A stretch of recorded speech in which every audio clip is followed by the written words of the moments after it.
Alors, pour finir rapidement sur ce cours, voilà, la théorie des organisations, le macro, le micro, les fonctions d'entreprise, le dernier chapitre qui est sur les systèmes d'information, donc qui est au cœur aussi des, De toute la vie de l'entreprise, j'ai envie de dire. merci, oui, L'information, c'est vraiment effectivement, aujourd'hui vital. des enjeux, j'allais dire chercher des enjeux de l'entreprise. Effectivement, alors, on peut dire parfois qu'on flique un petit peu tout ça, mais ça va être important parce que c'est un enjeu primordial pour l'entreprise. Alors, qu'est-ce que c'est l'information finalement? En fait, l'information, c'est vraiment avoir collecté des données qui vont nous être nécessaires à mieux produire, à mieux commercialiser, à mieux acheter, à mieux dépenser. Et donc, du coup, on est vraiment dans le mieux. On n'est pas dans le plus ou dans le moins. On est vraiment dans le mieux. Et je crois que c'est très important de comprendre ça, en fait, quand on est sur les systèmes d'information de l'entreprise.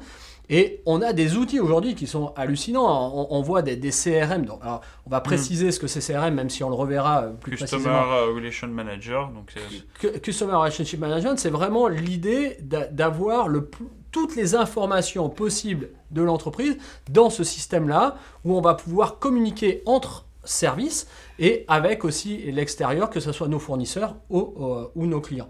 L'information, juste pour terminer, Michael, là-dessus, mais vraiment pour moi, le maître mot, c'est ça. L'information, c'est la matière première fondamentale aujourd'hui de l'organisation d'entreprise. oui, effectivement, c'est primordial. On peut tout mettre, hein. On parle finalement de données, mais on peut mettre de CRM, mais on peut mettre les ERP aussi dedans.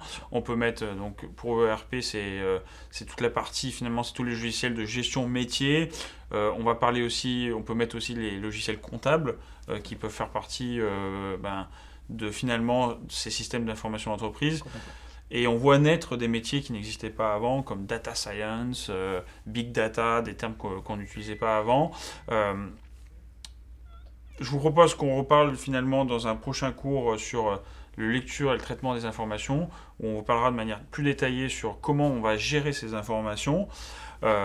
Maintenant que vous avez vu toutes ces fonctions, je vous propose de passer aux exercices et on vous revoit dans le prochain cours finalement, on va passer aux fonctions. Maintenant qu'on a vu les fonctions, on va voir comment on organise ces fonctions dans l'entreprise. Tu parlais tout à l'heure de transversalité,